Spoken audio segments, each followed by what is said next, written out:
যত সব ঢং, আমরা যেন কাজ করি না, ও একাই কাজ করে।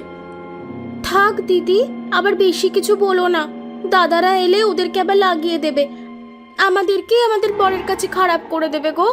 নিজে তো সংসার করতে পারলো না, আমাদের সংসারটাও ভাঙবে।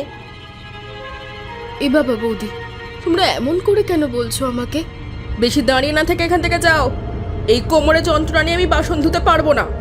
তোমাদের যেতে হবে না বৌদি, আমি যাচ্ছি।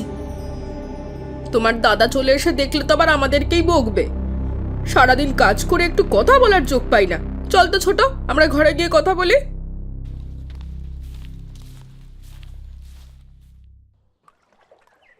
পুকুরে বাসন ধুতে ধুতে তার মনে পড়ে পুরনো সংসারের কথা। এখন সে বিধবা দাদাদের সংসারে থাকে, তার জন্য বৌদিদের কাছে কম কথা শুনতে হয় না। সংসারের সমস্ত কাজ করতে হয়, উপরন্তু বৌদিদের কাছে আবার কথাও শুনতে হয়। কিরে বোন, তুই বাসন ধুচ্ছিস? তোর বৌদি কোথায়? বৌদি তো ঘরে গল্প করছে। তোর এই অসুস্থ শরীর নিয়ে তোকে পুকুরে বাসন মাজতে পাঠিয়ে দিয়েছে? তো কি হয়েছে দাদা? আমি তো নিজে থেকেই বললাম আমি ধুয়ে আনছি। না, আমাকে এবার কথা বলতেই হবে। ভেবেছিলাম তোদের মেয়েদের মাঝে আমি কথা বলবো না, কিন্তু এবার না বললে দেরি হয়ে যাবে। কমলাকান্ত রেগে মেগে বাড়ি চলে আসে। তার পিছু পিছু বাসন হাতে ঘরের ভেতরে প্রবেশ করে লতিকা। বউ, ও বউ, কোথায় গেলে তুমি? ঘরের ভেতর থেকে বেরিয়ে আসে বড় বউ শ্যামলী আর তার ছোট বউ লতা। কি হয়েছে নাকি? এত চিৎকার করছো কেন? আমার আদরের বোন অসুস্থ কয়েকদিন থেকে, তার জ্বর, আর তুমি কিনা তাকে বাসন হাতে পাঠিয়ে দিয়েছো। বৌদিরা আমাকে কিছু বলেনি, আমি একাই গিয়েছিলাম দাদা। থাক থাক, হয়েছে হয়েছে। দাদাদের লাগিয়ে দিয়ে আর ভালো মানুষ হওয়ার নাটক করতে হবে না। আমি তো ওকে যেতে বলিনি, আর তাছাড়া একটু আধটু কাজ করলে ওর শরীরও ভালো থাকবে।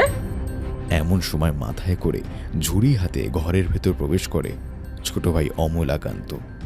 আমি সকালবেলা বোনকে দেখলাম ঘর নেতা দিতে। হ্যাঁ গো, তুমি কি মানুষ?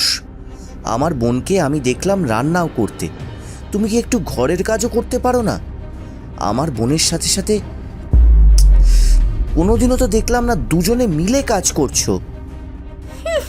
বাবা, ঢং যত।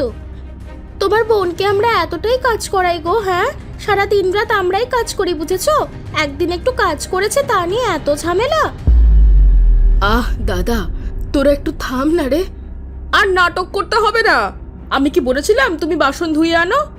নিজেই তো বাসন ধুতে গেলে, এখন তোমার দাদারা আমাদের বকছে। এত নাটকটা ভালো লাগে না, বুঝেছো? যাও যাও যাও, তুমি ঘরে যাও। শ্যামলী রেগে যায়, লতিকা ঘরে চলে যায়।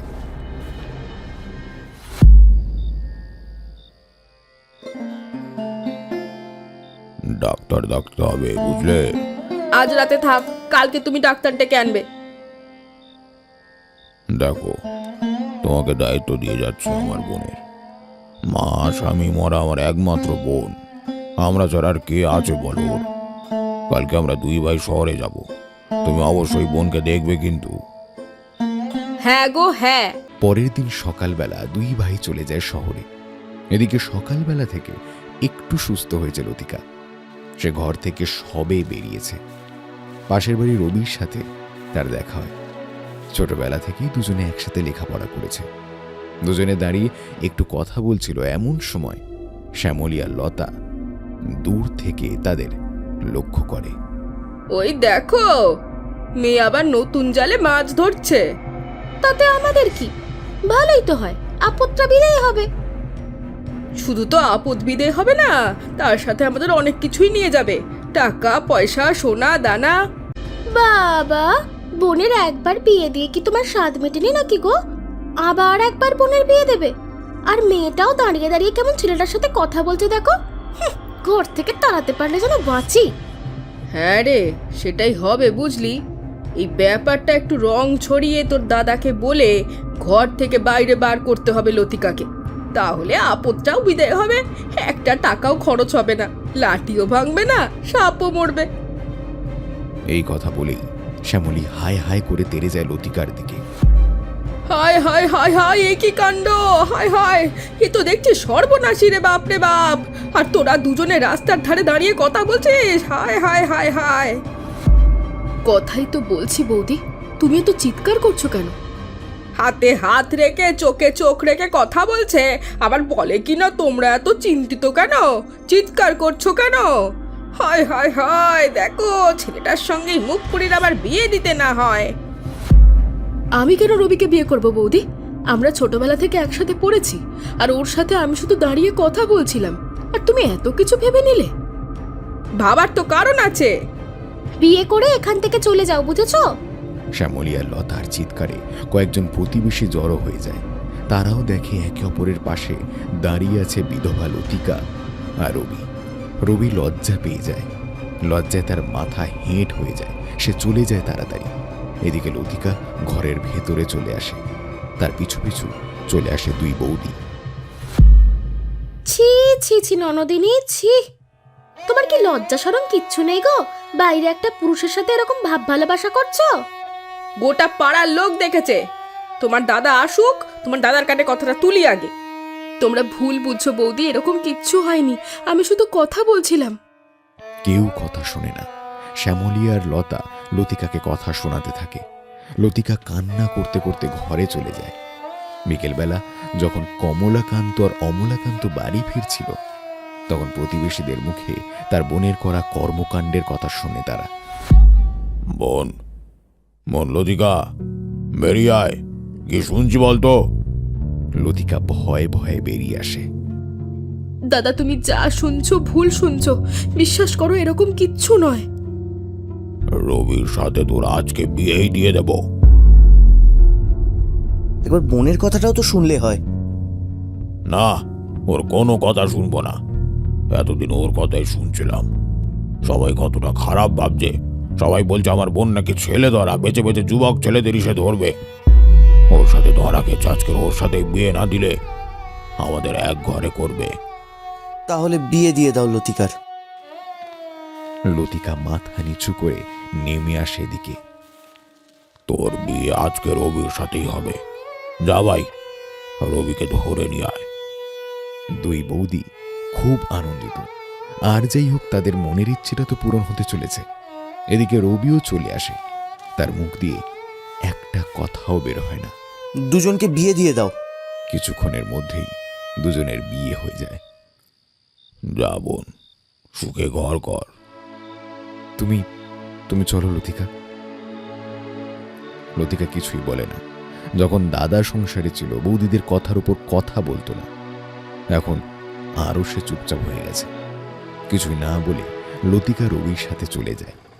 এদিকে দুই বৌদি খুব আনন্দিত, ঘর থেকে আপদ বিদায় হয়েছে।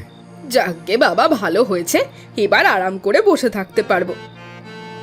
ভালোই হয়েছে তবে, কিন্তু একটাই সমস্যা, ঘরের কাজগুলো কে করবে এবার?